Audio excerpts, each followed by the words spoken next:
ഡബ്ലിനിൽ നിന്ന് ആംസ്റ്റർഡാം വഴിയാണ് ഞാൻ ജോർജിയയിലേക്ക് പോയത്. എനിക്ക് വാലിഡ് IRP കാർഡ് ഉള്ളതുകൊണ്ട് ഓണറബിൾ വിസയായിരുന്നു ജോർജിയ കിട്ടിയിരുന്നത്. ആംസ്റ്റർഡാമിൽ ട്രാൻസിറ്റ് വിസ വേണ്ടായിരുന്നു.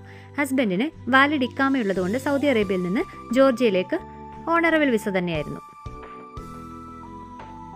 ഞങ്ങളുടെ ട്രാവൽ ഐറ്റിനറി തയ്യാറാക്കി തന്നത് ഓൾഫോറി ഇൻ്റർനാഷണൽ എന്ന ട്രാവൽ ഏജൻസി ആയിരുന്നു. ഞങ്ങളുടെ ആദ്യത്തെ ദിവസത്തെ സ്റ്റേ ടിബിലിസി ഓൾഡ് സിറ്റിയിലുള്ള റമദയിലായിരുന്നു.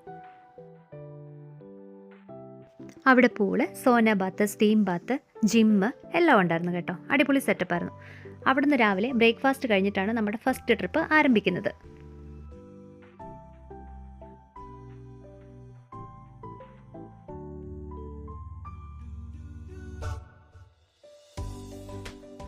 പോകുന്ന വഴിയിലാണ് ഈ കശൂരി ഹാങ്ങിങ് ബ്രിഡ്ജ് വരുന്നത്. അതിൻ്റെ ഹിസ്റ്ററിയും കാര്യങ്ങളൊന്നും നമുക്ക് അറിയില്ലെങ്കിലും അടിപൊളി വൈബായിരുന്നു കേട്ടോ ഈ പ്ലേസ്.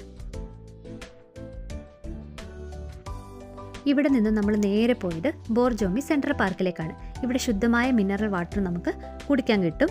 അതുപോലെ ഈ പാർക്കിനുള്ളിൽ ബോർജോമി പാലസ് ഉണ്ട്. പിന്നെ ചെറിയ കഫേകളൊക്കെ ഉണ്ട് കേട്ടോ. പല രാജ്യങ്ങളിലും ഉള്ളതുപോലെ ലവ് ആൻഡ് ലോക്ക് എന്നൊരാശയം ഞങ്ങളിവിടെ കണ്ടു.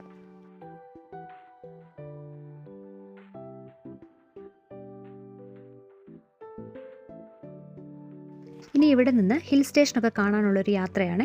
നമ്മൾ വന്നിട്ടുള്ള കാർ അതിന് പറ്റില്ല. അതിന് നമ്മൾ സ്പെഷ്യലായിട്ടൊരു വണ്ടിയൊക്കെ വിളിച്ചിട്ടാണ് പോകുന്നത്. 300 ലാറിയാണ് കേട്ടോ ഫീസ്. പക്ഷെ പറയാതിരിക്കാൻ വയ്യ, പോകുന്ന വഴിയൊക്കെ ഉണ്ടല്ലോ അടിപൊളിയാണ് കേട്ടോ. അടിപൊളി എന്ന് വെച്ചാൽ അടിപൊളി. ഇതാണ് നമ്മുടെ ആ സ്പെഷ്യൽ വണ്ടി.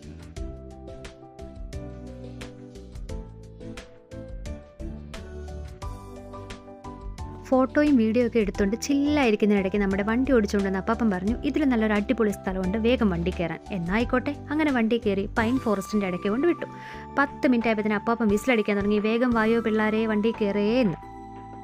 അങ്ങനെ അവിടുന്ന് തിരിച്ചു പോന്ന് നമ്മൾ നമ്മുടെ കാറിൽ കയറി ബക്രൈനി ഹിൽ സ്റ്റേഷനിലെത്തി. ഹിൽ സ്റ്റേഷനിലെ കാഴ്ചകളാണ് ഈ കാണുന്നത്. അവിടെ കുറേ സ്നോ ആക്ടിവിറ്റീസ് ഉണ്ട് കേട്ടോ.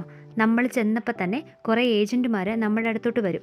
അത് വേണോ, ഇത് വേണോ, അത് ചെയ്യണോ, ഇത് ചെയ്യണോ എന്നൊക്കെ ചോദിച്ച് നമ്മളങ്ങനെ സ്നോ മൊബൈൽ സെലക്ട് ചെയ്തു. ഈ സ്നോ മൊബൈലിൻ്റെ മുമ്പിൽ സ്കീയും പുറകിൽ റബ്ബർ ട്രാക്കുമാണ്. 250 ലാറിയാണ് ഫീസ് വാങ്ങിച്ചത്. സ്നോ മൊബൈലൊക്കെ കഴിഞ്ഞപ്പോൾ തന്നെ കയ്യും കാലും മരവിച്ച് പോയിരുന്നേ. അത് കഴിഞ്ഞ് നമ്മൾ ബക്രൈനി ഇൻ ഹോട്ടലായിരുന്നു അന്നത്തെ സ്റ്റേ.